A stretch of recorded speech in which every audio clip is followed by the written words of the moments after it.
ሰላም የተወደዳችሁ የኢትዮ ፋስት ሚዲያ ቤተሰቦች፣ ዛሬ ያነጋገረ ስላለው መምህር ዳኒ ማንነት ከልጅነት እስከ ተሸላሚ ተማሪነት፣ ከተሸላሚ ተማሪነት እስከ ሱሰኝነት፣ ከሻንጋይ እስከ ቢሾፍቱ ጎዳናዎች፣ ከቢሾፍቱ ጎዳናዎች እስከ አስተማሪነት ያለውን አስገራሚ ህይወት እናስቃኛችኋለን። አብራችሁን ቆዩ። ዛሬ በኦንላይን ፊዚክስ በማስተማር ዝነኛ የሆነው ዳኛቸው ወይንም ተማሪዎቹ በሚጠሩት ስም መምህር ዳኒ እስከ 8ኛ ክፍል ድረስ ትምህርት መቀበል አይችሉም ከሚባሉ ልጆች መካከል አንዱ እንደነበር ይናገራል።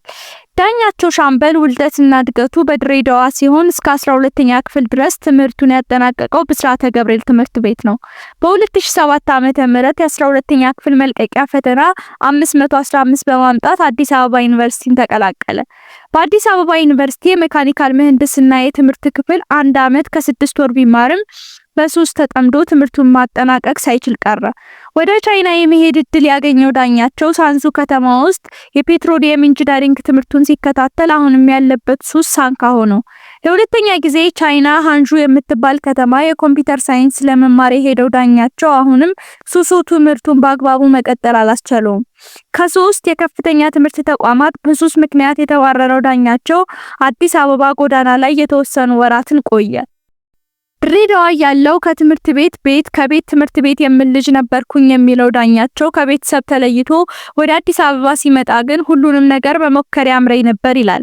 ከዚያ ሲጋራ፣ ጫት እየቆየ ደግሞ የተለያዩ አደንዛዥ እጾችን መጠጥን መጠቀም ጀመረ።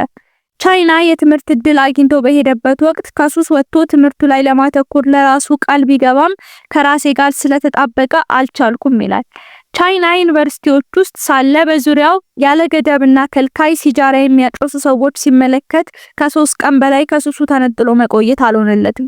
በቻይና ቆይታው በነበረበት ሱስ ምክንያት በፖሊስ ቁጥጥር ስር ውሎ ለ10 ቀናት ከታሰርኩ በኋላ ነው ወደ ኢትዮጵያ የተመለስኩት ይላል። ዳኛቸው ቤተሰቦቹ ከቻይና መመለሱን እንዲያውቁ አልፈለገም። ስለዚህ ሰፊው አዲስ አበባ አንድ ጎዳና ጥግ ተሸሽጎ መቅረትን መረጠ። በሱስና ተስፋ መቁረጥ ወደ ጎዳና ህይወት መግባቱን የሚናገረው መምህር ዳኛቸው ከአዲስ አበባ ጎዳናዎች በቀጥታ ያመራው ወደ ቢሾፍቱ ነበር። ወደ ቢሾፍቱ ለምን እንደሄደ ሲጠየቅ ቢሾፍቱን የማውቃት ድሮ ነው፣ አዲስ አበባ ዩኒቨርሲቲ ያለው የሜካኒካል ምህንድስና ትምህርት ክፍል ስማር አንድ ትልቅ ፕሮጀክት ለመስራት ወደዚያ ሄጄ ነበር ይላል። ቢሾፍቱ በሱስ ዓለም ሲንቧቸር ህይወቱ የበለጠ እየከበደው መጣ። በልቶ ማደር ችግር ሆነ። ከሱስ አልፎ ሆዱን ማስታገስ ጥሙን ማርካት አልቻለም። ስለዚህ ጥሏት የመጣው አዲስ አበባ ናፈቀችው። ማንም ሰው የማያውቀኝ ቢሾፍቱ ከመሞት ትንሽ ሰው የሚያውቀኝ አዲስ አበባ ሄጄ ብሞት አስከሬንን ለቤተሰቤ ለመላክ እንኳን ይቀላል ብዬ ነው ይላል ምክንያቱን ሲያስረዳ። መናኸሪያ የነበሩ የጎዳና ጓደኞቹ 35 ብር ሰብስበው ሰጡትና በእርሱ ወደ አዲስ አበባ ጉዞ ጀመረ። ከቢሾፍቱ አዲስ አበባ እየመጣ ሳለ መኪናው ቆሞ ለፍተሻ ሲወርዱ ዳኛቸው ሱሱን ማስታገሻ ለመፈለግ ዞር አለ። የሲጋራ ቁራጭ አግኝቶ አጭሶ ሲመለስ መኪናው ውስጥ ያሉ ተሳፋሪዎች ገብተው የእርሱ ቦታ ላይ ተቀምጠው ጠበቁት። ክፍት ወንበር የነበረው ከአንዲት ሴት ጎን ነበር። አጠገብ ለአጠገብ ተቀምጠው ሲያወሩ ታሪኩን ሲያካፍላት አዘነችለት። እንደምትረዳኝ ቃል ገባችልኝ ይላል ሁኔታውን ሲያስታውስ።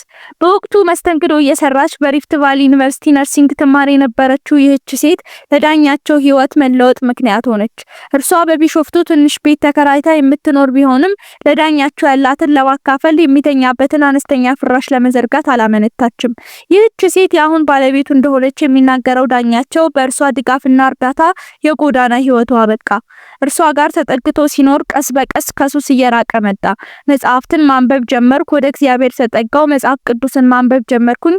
ከዚያ በኋላ ሱስ እርግፍ አድርጎ መተውን ያስረዳል።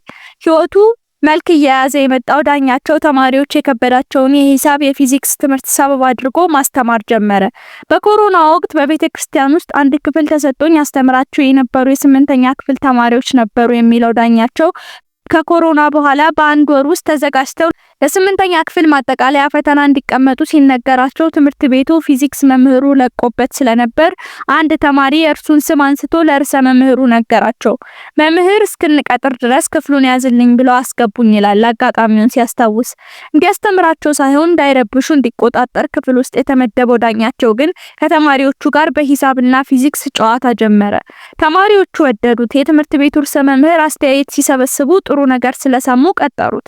በዚያች አጋጣሚ የተጀመረች የማስተማር ህይወት ለ3 ዓመት ያህል በትምህርት ቤቱ ውስጥ በፊዚክስ መምህርነት እንዲቀጥል አስቻለው። ዳኛቸው አስጠግታው የምትኖረው ሴት ጋር ትዳር መስርቶ መኖር ጀምሯል። ሁለቱ ጥንዶች ኑሯቸውን ለማሸነፍ እቁብ እየጣሉ የቤት ዕቃዎቻቸውን ለማሟላት ይጥራሉ። ዳኛቸውና ባለቤቱ ይጥሉት የነበረው 9000 ብር እቁብ ሲደርሳቸው ቁም ሳጥን ለመግዛት ቢያስቡም የማጠናከሪያ ትምህርት ቤት ለመክፈት ወስነው ቤት ተከራዩ። ለ3 ዓመታት በመምህርነት ተቀጥሮ ከሚሰራበት ትምህርት ቤት ለቆ በቢሾፍቱ ከተማ ስኩል ኦፍ ማይሲድ የሚባል የማጠናከሪያ ትምህርት መስጫ ተቋም ከፈተ። የማጠናከሪያ ትምህርት ተቋሙን በ16 ተማሪዎች ነበር የጀመረው። ከ16ቱ ውስጥ ደግሞ የሚከፍሉት 6ቱ ብቻ ሲሆኑ 10ሩ ተማሪ ደግሞ በነፃ ማስተማር ጀመረ። ዋናው የኛ ማገልገል ነበር የሚለው ዳኛቸው በ3 ወር ውስጥ የተማሪዎቹ ቁጥር ወደ 80 ማድረጉን ይናገራል። ዳኛቸው በአንድ ክፍል የጀመረ የማጠናከሪያ ትምህርት የተማሪዎቹ ቁጥር እያደገ መምጣቱን ተከትሎ ወደ 3 ክፍል አሳደገው። በልጅነቱ ከቤተሰቦች ጋር ይኖር የነበረው በአንድ ክፍል መሆኑን የሚናገረው ዳኛቸው ለማጥናት ሲፈልግ እነርሱ ላይ ሌሊቱን ሙሉ ያበሩ ማጥናት ስለሚጨንቀው ሌላ የሰፈር ያሉ ጓደኞቹ ጋር በመሄድ እያደረ ያጠና እንደነበር አልረሳም። በቂ ማንበቢያ ስፍራ የሌላቸው እንደርሱ በዝቅተኛ የኑሮ ደረጃ በሚገኝ ቤተሰብ ውስጥ የሚያድጉ ተማሪዎች እንዲገለገሉበት በሚል የማጠናከሪያ ትምህርት በሚሰጥበት ህንጻ ላይ አንድ 24 ሰዓት አገልግሎት የሚሰጥ ቤተ መጻሕፍት አደራጀ።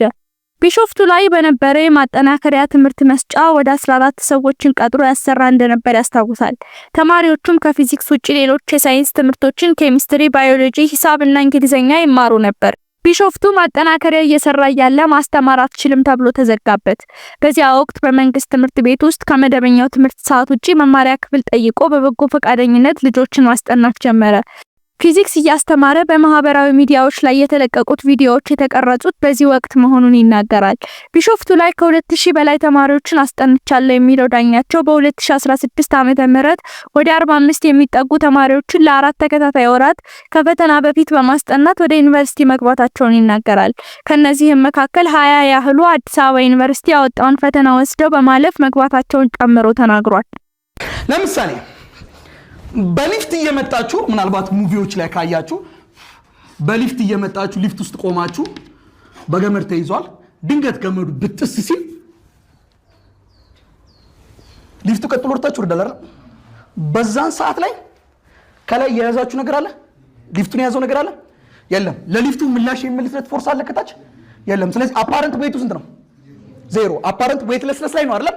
ስለዚህ በዚህ ጊዜ አፓረንት ዌይቱ 0 ነው ማለት የምርም ካያችሁት ሊፍት ቢበጠስ ገመዱ ወርታይ ሲመጡ አየር ላይ እንሳፋሉ። ካያችሁ ሊፍት ውስጥ ያሉ ሰዎች ለምን ዌይት አላቸው፣ ግን ዌይትን ፊል አያደርጉትም። ክብደታቸውን ፊል ስለማያደርጉት አየር ላይ ይንሳፈፋሉ።